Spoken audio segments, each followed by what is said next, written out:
morning in October, in 1890, it was, as I was dressing, I observed how the last remaining leaves were being whirled away from the solitary plane tree which graced the yard behind our Baker Street house. I descended to breakfast prepared to find my companion in depressed spirits, for, like all great artists, he was easily impressed by his surroundings. But, to my surprise, he was in an unusually good mood. As I entered the room, he looked up at me. With a smile, he spoke. "Good morning, my dear fellow. I hope you slept well." "Splendidly. Thanks, Holmes." "I'm so glad." "Well, now you're very solicitous this morning. I think you must have gotten a new case. Am I right?" The faculty of deduction is certainly contagious. Yes, I have a new case. After a month of trivialities and stagnation, the wheels revolve once more. "Good. Tell me all about it." Well, as yet, there isn't much to tell. Have you heard of Neil Gibson? "Neil Gibson? Oh, yes. Something to do with gold mining, hasn't he?" A great deal to do with it, my dear fellow. In fact, he's considered the greatest mining magnate in the world. About 5 years ago, he bought a large estate in Hampshire. Perhaps you've read of the tragic death of his wife. "Oh, yes, of course. I remember the case now. She was murdered by a jealous governess who was in her employ, wasn't she?" That point will be decided when the lady in question, Grace Dunbar, I believe her name is, comes up for trial at the forthcoming Winchester Assizes.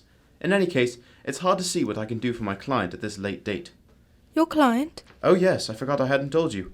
I'm getting into your involved habit of telling a story backwards. You'd better read this letter. Came this morning. Let's have a look. "Dear Mr. Sherlock Holmes, Miss Dunbar is innocent. I can't see the finest woman in the world go to her death without doing everything possible to save her. I shall call on you tomorrow at 10:30 to discuss the matter. Yours faithfully, Neil Gibson." Good gracious me! There you have it, Watson. That is the gentleman I await. "Do you know anything about his dead wife?"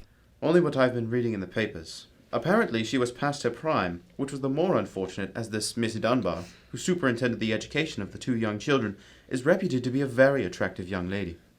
An eternal triangle, eh? Well, where did the murder take place? On Gibson's estate in Hampshire. His wife was found on the grounds nearly half a mile from the manor house, late at night, clad in her dinner dress, with a shawl over her shoulders and a revolver bullet through her brain. Any weapon found near her? No. There were no clues found at the scene of the crime. What made them suspect the governess? Well, in the first place, there was some very incriminating evidence. A revolver with 1 discharged chamber, the caliber corresponding with the bullet in the dead woman's head, was found on the floor in Miss Dunbar's wardrobe. Oh, was it? Pretty damaging evidence, Holmes. So the coroner thought. And, to make the case even blacker against Miss Dunbar, the dead woman had a note on her making an appointment at that very spot, and the note was signed by the governess.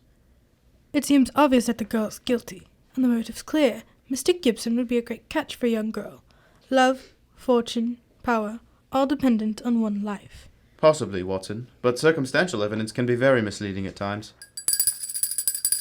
Ah, there's the gentleman in question, unless I'm very much mistaken, considerably before his time. Well, I can see him from the window here. Formidable-looking fellow. Must be well over 6 foot tall.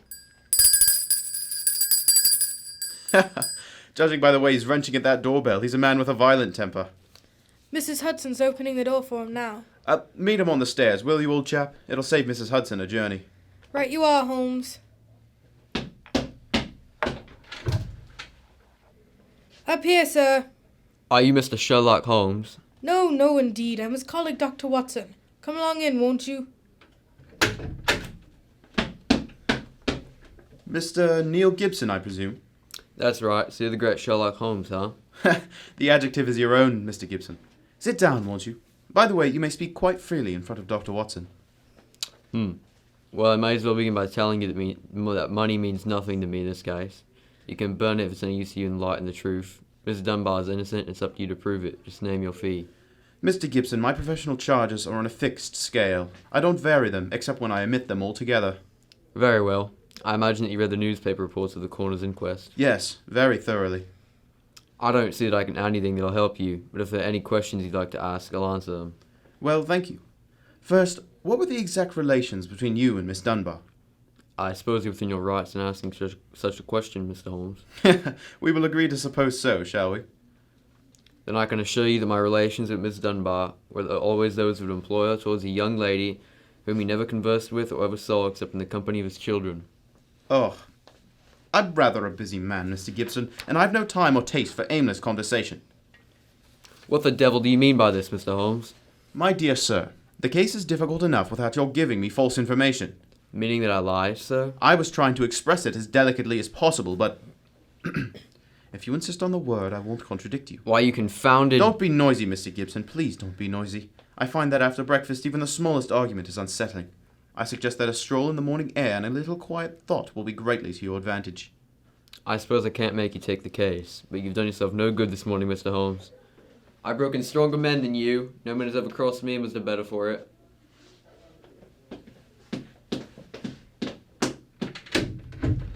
Good morning, Mr. Gibson. You've a great deal yet to learn.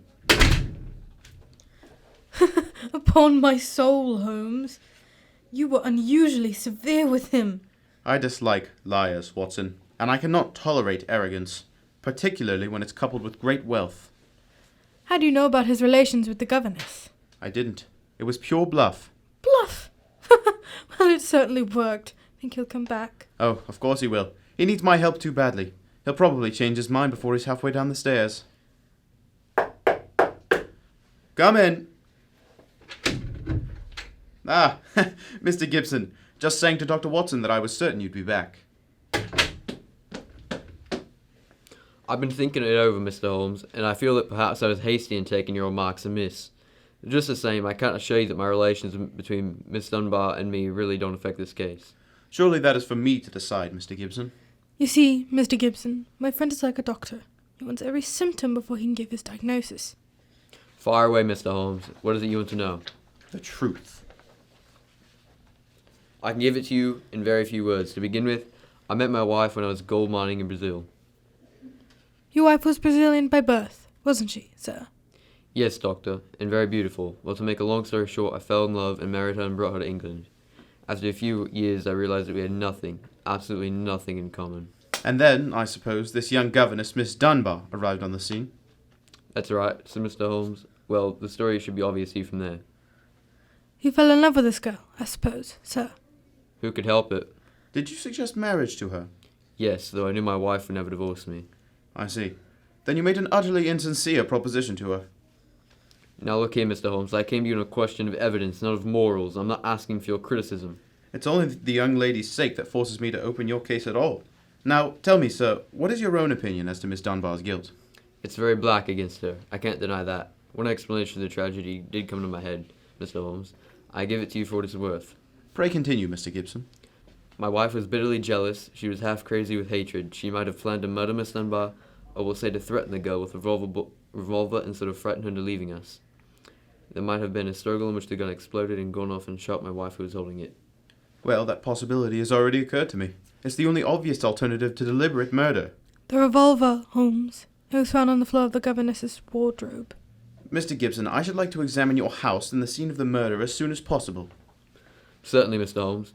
Sergeant Coventry of the local police is still down there. She'll give you any help if you may need. Excellent. What's the note, fellow? The timetable. We're catching the next fast train to Winchester.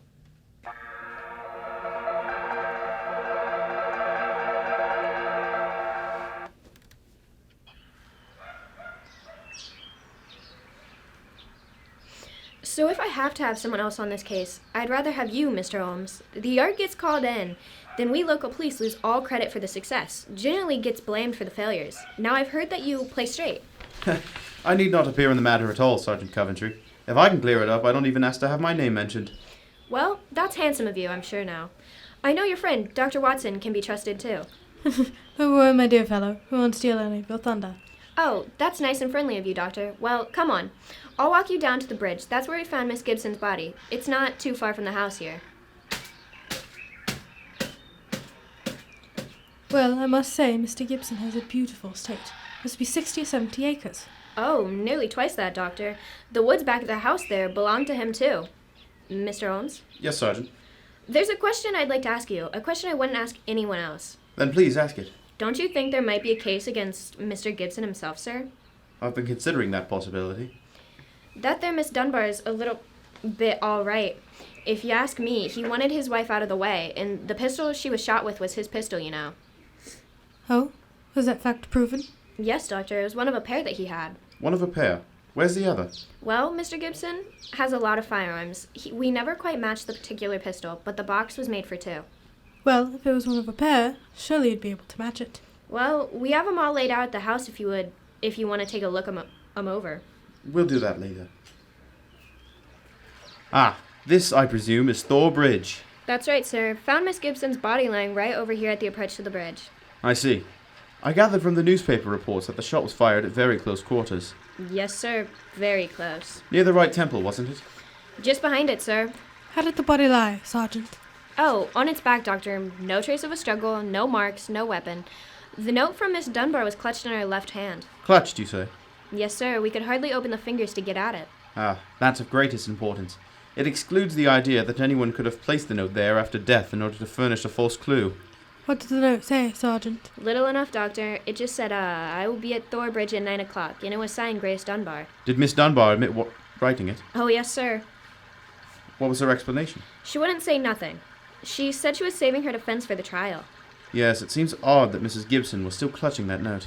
Seems perfectly natural to me. Oh, come now, old fellow. Argue the thing out logically. If the letter is genuine, it was certainly received some time before the tragedy, say an hour or two. Why then was the dead woman still clasping it in her left hand? Why should she carry it so carefully? She certainly didn't need to refer to the note at all at the interview. Doesn't it strike you as rather strange? Well, now that you put it that way, it does seem a little peculiar. Hello. Did you notice this, Sergeant? Oh, you mean the chip out of the stone on the underside of the parapet of the bridge, sir? Yes, I noticed it. Didn't think nothing of it, though. Not a very large chip.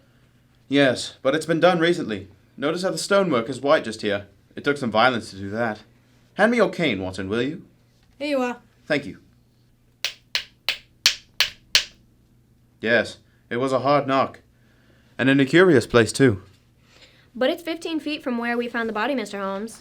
Yes, Holmes. I don't see how it could have any connection with Mrs. Gibson's murder. Well, perhaps it hasn't. But it's a point worth noting. There were no footprints, you say, Sergeant? None, Mr. Holmes. The ground was as hard as an iron. It's been a very dry summer, and we haven't had any rain to speak of. That's a pity.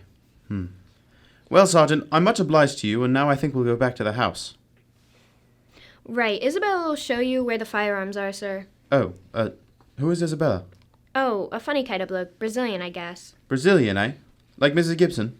Yes, Mr. Holmes. Comes from the same town as she does, as a matter of fact. Something very fishy about her, if you ask me. Now, if you'll excuse me, I'm going to take a little stroll around the grounds if you darted me on a new train of thought in this case, Mr. Holmes. I'm delighted, Sergeant. Come, Watson, let's get back to the house.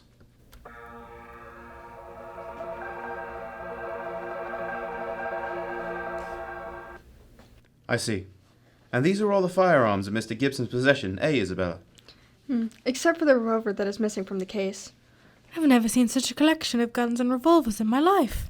Mr. Gibson has many enemies. He always sleeps with a loaded pistol beside his bed. He is a man of great violence. There have been times where all of us were afraid of him. Did you ever witness physical violence towards Mrs. Gibson? No, I cannot say that I have, but I have heard him say many terrible things to her. He would taunt her in front of the servants. I've heard him do it many times. Thank you, Isabella. That will be all. Very good.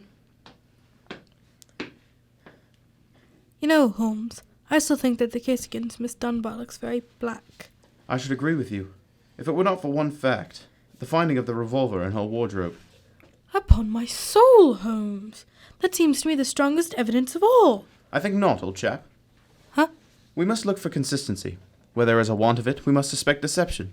I don't quite follow you. Suppose for a moment that we visualize you in the character of a woman who, in cold, premeditated fashion, is about to murder a rival. You've planned it. A note has been written. The victim has come. You have a weapon. The crime is well done. It has been workmanlike and complete. Do you mean to tell me that after carrying out so crafty a crime, you'd be so stupid as to forget to fling the incriminating revolver to the bottom of the stream, or perhaps in the dense reeds that border it? Would you carefully carry it home and place it in the first place that would be searched? Your wardrobe? Well, perhaps in the excitement of the moment. No, my dear chap, I won't admit that's even possible. When a crime is coolly premeditated, and the means of covering it are coolly premeditated also. Well, then, if Miss Dunbar didn't shoot Mrs. Gibson, who the devil did? I hope I can give you the answer to that question, Watson, when we've made one further visit. Oh dear Lord, where are we going now? To prison, old chap. Prison? Yes. We're going to Winchester Prison to call on Miss Dunbar. I'm certain that the key to this strange mystery lies in her hands. An hour later, I found the two of us sitting in a dank and gloomy cell, talking to one of the most beautiful girls that I had ever seen. Her bright, flashing eyes and her air of quiet confidence seemed sadly out of place in such a setting. Holmes spoke to her, quietly soothing her. Miss Dunbar, tell us of your true relations with the dead woman. She hated me, Mr. Holmes. She hated me with all the passion of her distorted mind. Please tell us exactly what happened on the evening of Mrs. Gibson's death. Well, I received a note from her in the morning, a note imploring me to meet her at the bridge after dinner that night. She said she had something important to say to me. Did you keep that note, Miss Dunbar? No, Doctor. She asked me to destroy the note, so I burned it in the schoolroom grate. I saw no need for such secrecy, but, well, I did as she asked. And yet she kept your reply very carefully. That's interesting. Tell me what happened when you met her that night. When I reached the bridge, she was waiting for me. I won't tell you what she said, but she poured out her whole, wild and fury-burning, horrible words. I did not even answer. I couldn't. It was dreadful even to look at her. She was like an insane woman standing there, screaming disgusting insults at me. I put my hands to my ears and rushed away. Where was she standing when you left her? Within a few yards of the spot where her body was found later. And yet, presuming she met her death shortly after you left her, you heard no shot. No, I heard nothing. But I was so upset, Mr. Holmes, that I rushed straight back to my room. Did you leave it again that night? Yes. When the alarm came that Miss Gibson was dead, I ran out with the others. Did you see Mr. Gibson? Yes, Doctor. He had just returned from the bridge when I saw him. He had sent for the doctor and the police. This pistol that was found in your room, had you ever seen it before? Never, Mr. Holmes, I swear it. Where was it found, Miss Dunbar? Next morning, when the police made their search, it was on the floor of my wardrobe where I keep my shoes. You've no idea how long it had been there? Well, it hadn't been there the morning before. How do you know? Because I tidied up the wardrobe that day. I see. Then someone must have come into your room and placed the pistol there in order to incriminate you. I'm certain of it. Well, when could they have done that? Well, it could have been at meal time or when I was in the schoolroom with the children. Yes.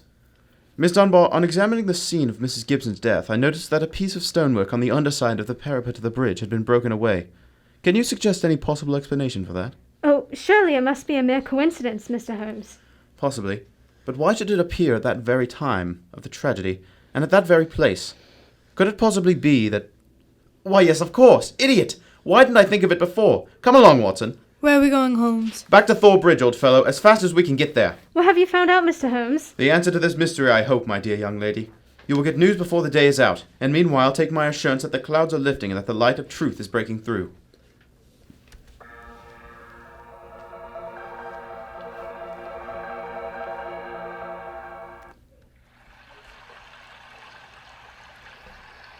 Well, Mr. Holmes, you're soon back here. What have you found out? Tell you in a few moments. You got my message. Yes, here you are. A ball of twine. What do you want it for? I can't imagine. You'll soon see, Sergeant. Watson, I have some recollection that you usually go armed on these excursions of ours. Yes, I'm carrying my revolver. Why? Give it to me, old chap, will you? Thank you. I believe your revolver may have a very intimate connection with this mystery we're investigating. You're joking. No, Watson, I'm very serious. We have a test to make, and if the test is successful, Miss Dunbar will be free before nightfall, and the test will depend on the conduct of this revolver of yours. I take the precaution of unloading it. Uh-huh. There we are. Now, Sergeant, ball of twine, please. Wish I knew what he's up to, sir. I tie one end of the twine, like this, to the handle of the revolver. So, Sergeant, see if you can find me a heavy stone, will you? Right you are, sir. Holmes, what are you doing? Trying to reconstruct the killing of Mrs. Gibson. But you've seen me miss the mark before, Watson. I have an instinct for such things, and yet it has sometimes played me false. It seemed a certainty when it first flashed across my mind in Miss Dunbar's cell. But one drawback of an active mind is that one can always conceive alternative explanations which would make our scent a false one. And yet, oh well, we can but try. Here's a nice stone, Mr. Holmes. Thank you, Sergeant. Now, I tied the other end of this twine to a stone. Wait a minute. Like that. Splendid. Sergeant, will you please take this stone and stretch the twine across the parapet of the bridge there? so that the stone will swing just clear of the water on the other side of the bridge? Right you are, sir. I'll stand on the spot where Mrs. Gibson's body was found. That's it, Sergeant. Over the parapet. All set, Mr. Holmes. The stone swings about 8 feet above the water. Splendid. Now, Watson, watch closely. I raise the revolver to my head. Careful, Holmes. Careful. Don't worry, old chap. It's not loaded. Now, let us imagine I am the late Mrs. Gibson. I raise the revolver to my head and fire it. Instantly, my fingers release their grip and...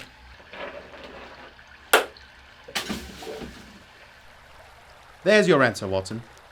Great Scott!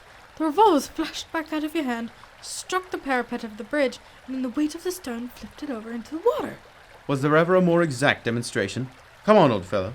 You're a bloomin' magician, Mr. Holmes. That's what you are, a bloomin' magician. Look at that. There's the second chip on the stonework of the parapet here. Same size as the first. Then the murder of Mrs. Gibson... Wasn't murder at all. It was suicide. What? We can follow the various steps quite clearly.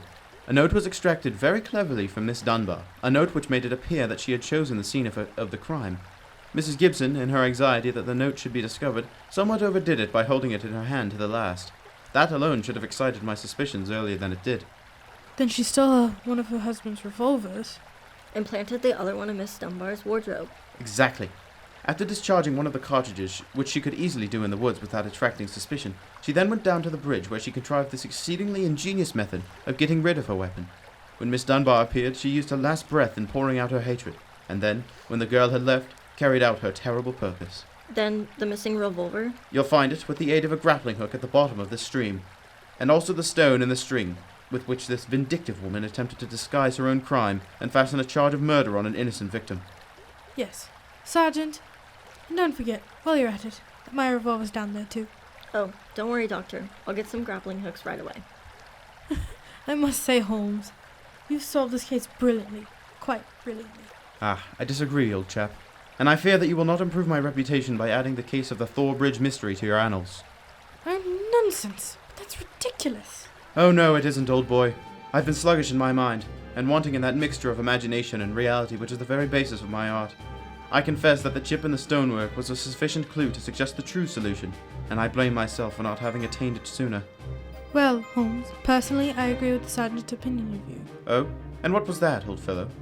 You're a bloomin' magician, Mr. Holmes. That's what you are, a bloomin' magician.